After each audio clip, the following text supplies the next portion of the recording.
What's happening with the Hoodlum gang? Welcome back to my channel. This your boy Hoodie from the Hood, aka your friend from that big old win. This is gonna be a quick video, so I'm gonna skip the rest of the intro. As y'all can see, I'm at work.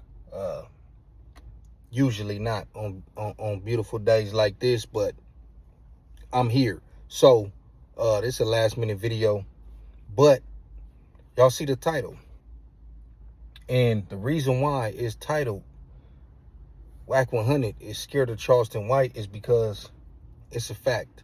We all seen the interaction they had maybe about 3 years ago, maybe even 4, when Charleston White started really making a name on the internet. They had an interaction on Clubhouse with each other. Ever since then, they kind of stayed away from each other. Recently, they did a podcast. Now, I don't know if this is a podcast with them together continuously or if this is just something that they did. I seen clips of it. Don't care for either one of them characters to sit down and watch it. From a business standpoint and for content purposes, it makes 100% sense. It makes sense. And we not going to sit up here and act like these two dudes ain't intelligent. Whether I like them or not personally is neither here nor there. So I do understand why they would do that. It was only a matter of time. Both of these dudes will say anything, have said anything under the sun. They done rub people the wrong way. Pause. And they you know, it was inevitable. This was the only thing left for them two to do, really. They was obviously both open to it. And this is what I be talking about with this dude Wack, man. It started with 6ix9ine. Now you sitting down with a whole nother rat. I remember when I think Melvin Farmer was calling Charleston White a rat. And he was saying, oh, it ain't no paperwork, whatever. I ain't no snitch. I be saying I'll tell on somebody, but I ain't never told on nobody, whatever the case. Then the video come out with the dude on the stand telling, and he did exactly what I knew he was going to do. He came out and claimed it after years of telling us that he wasn't a snitch. But both of these dudes contradict themselves all the time. They talk too much, and when you let people talk, you find out the truth. You ain't even gotta, you could just sit back and, so they was having a little, conversation and the clip I seen, I think Wack was questioning him about his gang affiliation and whatnot. And, you know, Charleston, he does what he do. He start getting hyped and yelling. Like, I would never have a conversation with that dude or anybody like him. Like, it's going to go to violence, bro. Straight up, all that yelling. And I see Wack try to come in with the calm demeanor like he did last time on Clubhouse. But he never bucked up on him. That I seen from the clips I've seen. And I believe if he would have, it probably would have went viral. It probably would be all over the internet by now.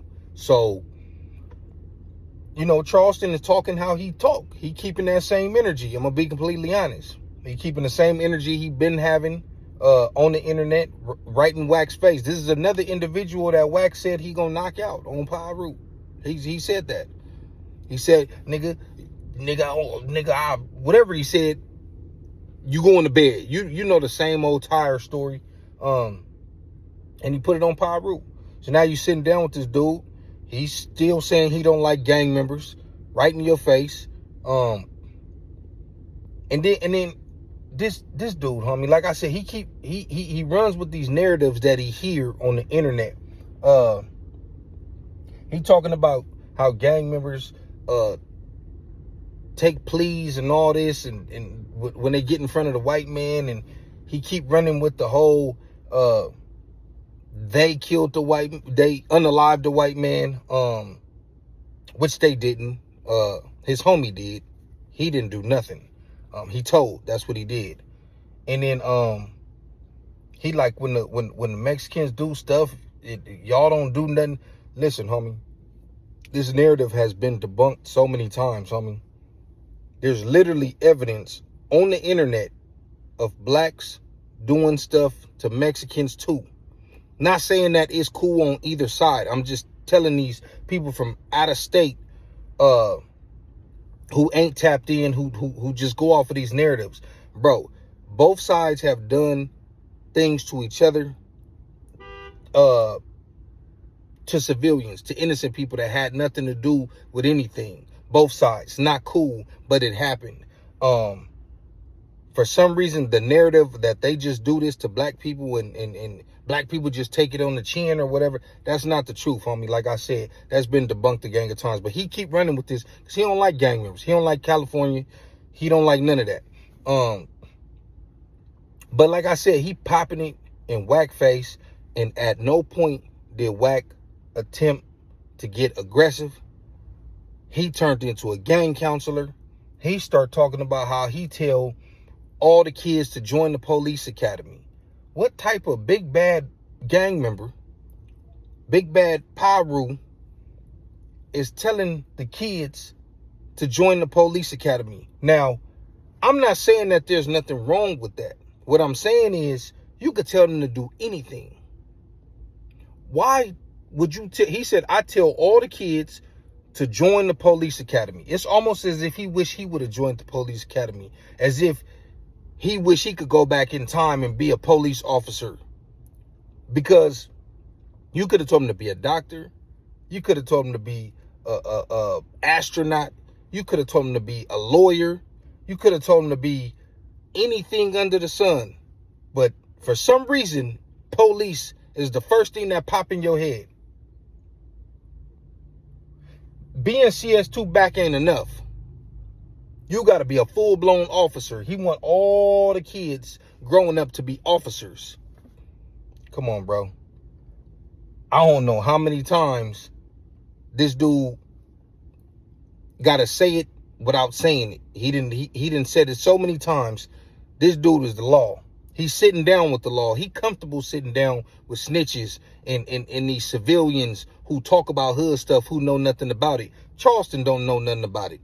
He started banging in juvenile hall. He read Monster Cody's books. You done seen some stuff on the internet. You didn't even when he went to LA, you was around Melvin Farmer and the A-Trays who don't even beef with no essays. So like I said, for him to say that the Hispanics be doing stuff to blacks and blacks don't, like, bro, you didn't experience that with the A-Trays because they don't beef with no essays. So where are you getting this from?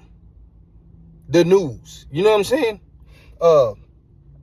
And not even the news, these internet narratives. But anyways, homie, if y'all go watch it, I don't know the channel.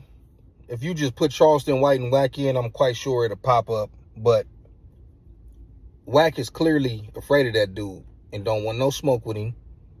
And I'm quite sure most of y'all will agree with that. If you just see how he interact, like he ain't the same. Like, you could tell he's scrambling in his head to come up with an angle, and Charleston White is just running circles around that dude, homie. But yeah, that's my video, man. I'm gonna get back in here to work, man. Yeah, y'all let me know what y'all think.